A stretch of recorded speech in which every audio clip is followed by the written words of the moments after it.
টুর্নামেন্টের কোনো মুন্সির নামে নাই। এটাই আমাদের একমাত্র বোলপুরের প্রকৃষ্ট উদাহরণ। নেতাজি সুভাষচন্দ্রের নামে আমরা জাতীয় পতাকা করেছি। কেষ্টদা বলেছিল আমাকে, তুই এমন একটা পতাকা কর, মোড়ে মোড়ে কর।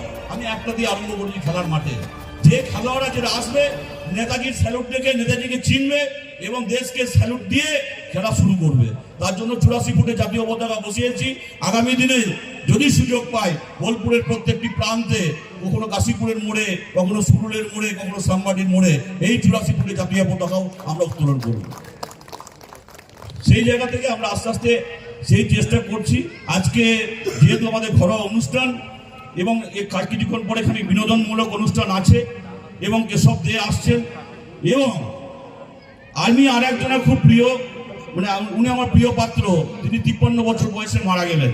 আমার খুব কাছে, মানে খুব প্রিয় সঙ্গীত শিল্পী জুবিন গর্গ, আসামের শিল্পী। আমরা অনেকদিন ধরে চেষ্টা করেছিলাম 8-7 সাল থেকে তার বাড়ি যাবার, বাড়ি থেকে দেখা পাইনি।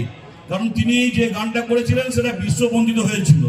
এবং সেই ধরনের ছেলে যে পশ্চিমবাংলাকে দারুণ ভালোবাসে এবং বলে প্রথম হচ্ছে আসাম, তারপরে হচ্ছে আমার বাংলা, তাকে আমরা সেই সম্মানটা দিচ্ছি।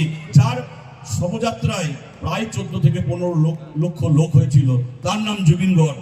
আমাকে একজন আসাম থেকে আমার এক বন্ধু আছে বলছিল, দাদা তোমরা শুনছি এরকম করছো? বললাম হ্যাঁ, উনিও আমাদের পাশের রাজ্যের ছেলে এবং আমাদের খুব প্রিয় মানুষ। সেই জুবিন গর্গের প্রতি আমরা রেখেছি এবং কেশব দে তাকে সম্মাননা জানিয়ে আজকে গান করবেন, অনেক গানই শোনাবেন, সেটাও শোনাবেন এবং আগামীকাল থেকে আমাদের খেলা আরম্ভ হয়ে যাবে।